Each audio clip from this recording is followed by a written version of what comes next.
হরে কৃষ্ণ। আমরা এখন এসেছি কীর্তনশোলা, কীর্তন খোলা নয়, কীর্তনশোলা বলে একটা জায়গা, মানে ঢেঁড়সপুর আর কি। হ্যাঁ, ঢেঁড়সপুর কীর্তনশোলা, একটু নামটা খুব লাগছে, মানে আমাদের ওদিকেও কীর্তন খোলা আছে, তবে ঢেঁড়সপুর বলে কিছু নেই। হ্যাঁ, এখানে ঢেঁড়সপুর বলে এলাকা রয়েছে। ভালো, এই সরোবর, দিঘি সেগুলো দেখাচ্ছি। তো এখানে আজ ভাগবত সপ্তাহের প্রথম দিবস, কলসযাত্রা সব কিছু হবে।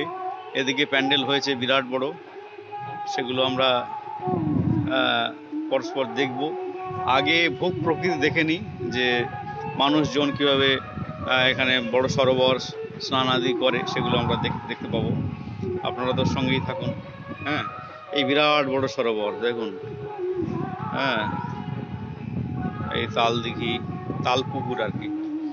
এখানে হাজার হাজার মানুষ স্নান করে। হ্যাঁ, এই যে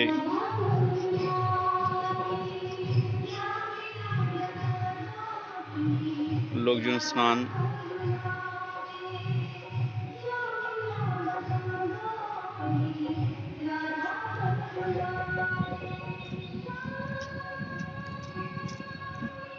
এই যে অপূর্ব ভূপ্রকৃতি এবং সৌন্দর্য মানব মনকে মুগ্ধ করে।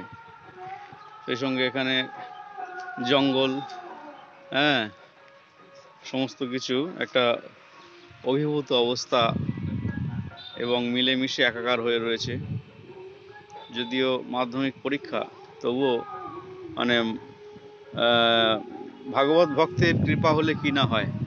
মাঠের মাঝখানে জেসিবি দিয়ে একদম সমস্ত কিছু তৈরি করে প্যান্ডেল ফ্যান্ডেল তৈরি হয়েছে, এবং সেই সঙ্গে আজকের প্রথম দিনের প্রথম দিবসে আমরা দেখছি চারিদিকে প্রায় এই বর্ধমানের সমস্ত গ্রামগুলো বেশ সুন্দর, স্বাভাবিক। এখান থেকে ঝাড়খণ্ড খুব বেশি দূরে না, মাত্র 3-4 কিলোমিটারের মধ্যে পড়ে। আমরা ধীরে ধীরে কথা প্যান্ডেলের মধ্যে এখন স্টেজ, এখানে সাউন্ড সিস্টেম সব লেগে যাচ্ছে, বাদ বাকি স্টেজ পরেই পারফরমেন্স শুরু হয়ে যাবে। এখন সমস্ত কাজ চলছে, আবার পরে দেখা হবে। ঠিক আছে, হরে কৃষ্ণ।